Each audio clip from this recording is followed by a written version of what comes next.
So this is in response to the request to show step by step how we verify information on the internet.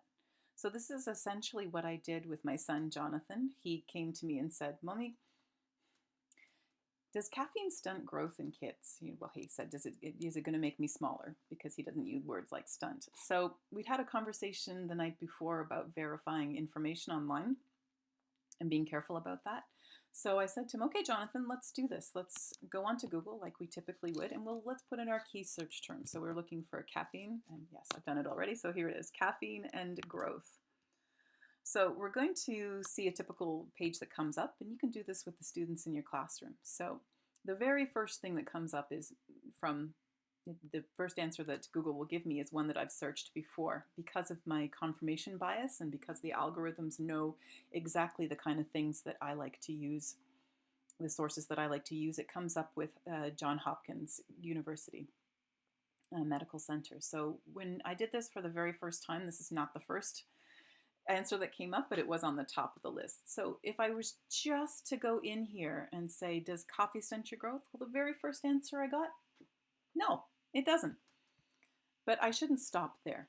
I shouldn't just let Google tell me exactly what I think I already know, confirmation bias. So if I were to just do that, I would say, no, coffee doesn't stunt your growth. And the first thing I'm going to do is look for the author. Who wrote this? And is it a good source? Well, Johns Hopkins, as we said, is definitely a good source. I'm going to scroll down and see if there's any other sources. So I'm going to look for more than one source to confirm this. So Harvard, Health at Harvard, yep. So Hopkins University and Harvard, those are two of the top medical universities, medical schools in the United States. So they both confirm, can coffee really stunt your growth? The myth versus facts. I'm not sure I would choose the roastery. I don't know who the roastery is. New York Times. So officially, when I first did this search with Jonathan a few weeks ago, the headline wasn't this clear. What was clear is drinking coffee and stunt growth in children and teens. And New York Times says drinking coffee can stunt a child's growth. Oh. I have two reputable sources saying it can't and one reputable source saying that it can. So now I'm going to go to the next step, which is read further past the headline.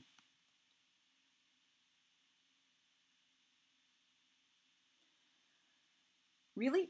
So now I'm going to go. The claim is drinking coffee can stunt a child's growth, and that's what I saw originally. The facts. Uh-oh. Children have another reason not to drink coffee. It stunts their growth. Or at least, okay, reading a little further, no. It doesn't. After decades of research, there's no evidence. So not that it does or it doesn't, but really the final line is that whether or not it does or doesn't, we have no evidence to support the idea that it does. It doesn't mean that it doesn't. It means we have no evidence. And that's basically it. So the steps that I followed were 1, use my Google search terms. 2, don't accept the first answer that Google gives me because the algorithms will play into my biases.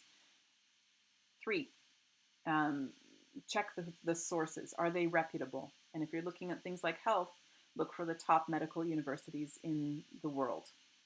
And top journalistic sites such as the New York Times or CBC or BBC, the ones that are required to stick to journalistic standards of fact checking.